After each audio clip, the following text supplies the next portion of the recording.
Hello everyone, it's Uncle Destiny back here with you, and it's time to see what the reading for September holds. I know this month of August has been quite a month for many of us. Both are much in loss on both the physical, emotional, and spiritual fronts, but also for some the sense that endings have come, and sometimes those endings are emotional, spiritual, and physical ones. And we also begin that aspect in recognizing the importance of healing that we need to have for us to move forward. So let's go ahead and see what the ancestors have to say for the month of August and move on from there.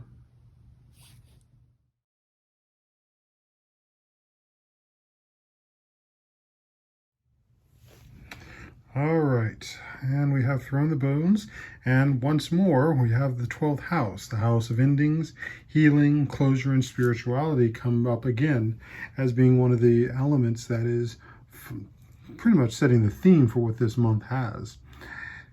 And I know some would probably have had certain expectations about what endings and what types of healing, what types of closure, and what types of spirituality are at play that had played themselves out this last month. And reality, we don't get to always have a certain set of expectations about what those things are. And the thing is that sometimes those expectations aren't the ones that really get to the results that we are needing, let alone the ones that we want. So once more, this is going to be a month of endings, of healing, closure, and spirituality. And sometimes that closure is not, like I said, not what we would want. Sometimes that closure is beginning the message of this expectation needs to be redone, that we need to reevaluate it, that we need to let go of it. So there is that. And then I'm going to go ahead and bring us to the other element, which is this one here from the Adinkra, which is the back of Gawan's head. And this is because of hair in our ancestry was a very important one. This was a pattern that was basically shaped into the hair that was worn by Gawan. And its position, it represented his position, and the bravery he held, as well as the honor, because he was in the army. And this sense of where do we position ourselves in life? Where do we position ourselves for ending, for healing, for closure, for spirit, and in our sense of spirituality is an important one. Where we put our positions of bravery, and where do we have a sense of recognition of bravery? It can be very brave to start things, but it can also be very brave to end something. It can be very brave to attempt to heal something that no one else has been willing to heal. It is brave to bring closure to an event that many would never have thought about having closure about, let alone even asking for that closure, whatever it might be. And lastly, honor. There is honor in endings. Despite what the world and culture we have operated in, we put a lot of emphasis on youth, but there is also honor in the ending of life, death itself. There is honor in healing, in putting our guards down and to be open and accepting to being healed. There is honor in closure, that we can say that this is over and we walk away, knowing that decisions that were made then and there have been made, and we take them and learn from them towards moving forward. And lastly, there is honor in spirit, both in recognition of who and what we are and what we connect us with our universe, but also that others are connected with the universe as well. How do we not just honor our own spirituality, but the spirituality that makes everyone else around us function as a decent human being? So when we come back to the bones here, as you can see, we've got several that are crossing the copper piece, and this means that spirit is very deeply connected, as well as the shell is turned on the inside. So this is going to be again about what's going on for us most and foremost internally, as opposed to externally. Now, what we've got here with each of the bones, this bone is work, this bone is social/family, this one is home. So as I think I said last time, home was in last month's, that home wasn't the biggest focus, but again, home is also a fact here, but it's going to be having its connection to the family, to the social standpoint of who we are. How are we providing endings within our homes? How are we providing healing, most especially within our homes? How are we having closure? How are we having a spiritual connection? Are we making our homes the best spiritual environment for us to nurture, grow, and heal? So spirituality is going to be a big one, and as you notice, we've got a few of the support bones around it, but they're not most of them are not in direct connection other than this one. So again, there's going to be support here, but it's not the biggest focal point of what we're going to be dealing with when we come to home, but know that home is there for support. Now, when we move over here to the family/social bone, which is the one directly sitting on top of the shell, and you can see it's crossing the shell and the internal work and the internal protections.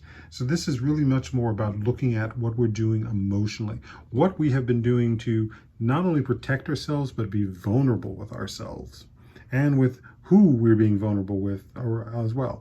The concept of we have to protect ourselves from everybody is something that is also making the situation worse. We do need to be open with people. We cannot be a rock 24/7. We have to have times to be vulnerable. And in doing so, we have to be, and that includes with our own selves and some of the deeper things that we may not want to look at ourselves, because there's also an element of addressing our identity. What is the identity that we're holding? What is the identity that we are so focused on? And it's being time to have ending and closure around some of these identities which are no longer viable. What can we also heal around these identities for ourselves? What can we spiritually heal and spiritually address and see about the identities that are at play? Because they need to be healed, and they're what we do internally has an effect on the world externally. And healing that within ourselves is a very, very important thing towards moving us forward. And spirit is also very much is very on board with that, which, as you can see, this bone is also in connection with the copper piece. And I'd also say that spirit is, as many times, is watching what we are doing. The spirit is aware of whether it is going to give you what you need, not what you want. What is it going to send forward to you? And we've got to be very conscious about what that energy is, what it is going to drive us forward with. Equally, we come to the work bone, as you can see, also one of those things that's on spirit, and it connects and ends in a bunch of the support bones. And we do have this one rib bone that is going off here for what's both coming in and going out is inspiration, and inspiration with spirit. And notice that it's actually going through this bone, which is the one that I've often called the pelvis or the spinal bone, and it's going through, and the inspiration is coming through and supporting us in our work. And remember, our work is not just what you do to pay the bills, it is what you do to affect the world and life around you. Do you spend your time focusing on helping people have endings and beginnings? Do you focus on helping people have closure around events? Do you focus on helping people heal? Do you focus on helping people connect with their spirituality and continue their spirituality? All of that is part of what's going on in that energy and in the work that you're doing. And as well as with all the spiritual connections here, which brings us also in its own way back to the home and the house that we're doing. I mean, this is almost forms an arch here that we would stand in to seek protection. It is the arch and one of the foundational structure of building a home and structure, not just this sort of triangular form, which is also one of the most, is the basic polygon. The start of any structure that can be in the world is the power of 3. And it would be important to recognize that in this month of September, which is a 9 month, or at least in the calendar is a 9, it is a set of 3 threes. So 9 is made up of 3 threes. So look at any of these things that are coming forward in groups of 3. In groups of 3 material, groups of 3 mental emotional, and groups of 3s around spirituality. And again, 3 forms of endings, 3 forms of healing, 3 forms of closure, 3 forms of spirituality over the course of this month, having their different influences. And that can be in the process of beginning spirit or in the middle process, as well as the ending of it, and most especially the ending of it. So that's going on. We do have the broken rib bone here in amongst this set that's supporting a working. There's a lot of support that's going to be here. The broken rib bone here is focused outward and away. And this is again those who made the choice to focus on what they could build and support. Good for you. You've done it. And that kept the broken ones from the broken and most violent points away. Now, it may seem hard just because of the simple fact of everything and the violence that has happened. But again, the goal here was to show the sense of support. Let those who would follow the dagger and be lost in it, they would show themselves. And we need to continue to recognize what that is showing and hold them to it. Hold people to the accountability, because that's also part of the process of endings. It's part of the process of closure. And it's a very big part of the aspect of closure is to have the accountability. And in really good healing, we also have to look at the accountability that is there. And when it comes to spirit, spirit can see us in so many different forms, and it knows what we are going to be held accountable for. And that is the thing that I ultimately sense here with the quartz crystal.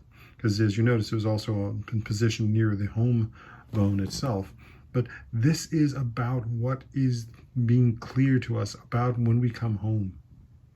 And that vulnerability and that sense that spirit is watching us in those moments. How are we being clear and crystal? How are we being accountable? And through these endings, through the healing, through the closure, and through the spirituality. So those are the big things I'm sensing here with this reading. Yeah, there are some other elements that are coming in from outside. And there's some things, inspiration that's coming into us as well as going out of us. And I'd say it's coming in more. So with all of that, I wish you well. I hope that everyone is being very conscious and aware of their choices, not just what they think, but also what they believe. But also remember to think, what does the future hold? Because the choices you make now will affect every future that comes. Not just your own, every future. And remember, think not just what you're doing here in the moment, think about what it's going to potentially create for up to 7 generations, for up to 7 years, for up to 7 lives that you are connected with. So on behalf of the ancestors, the Orishas, the Loas, the gods, the creators of all things, I wish you well. Ashe.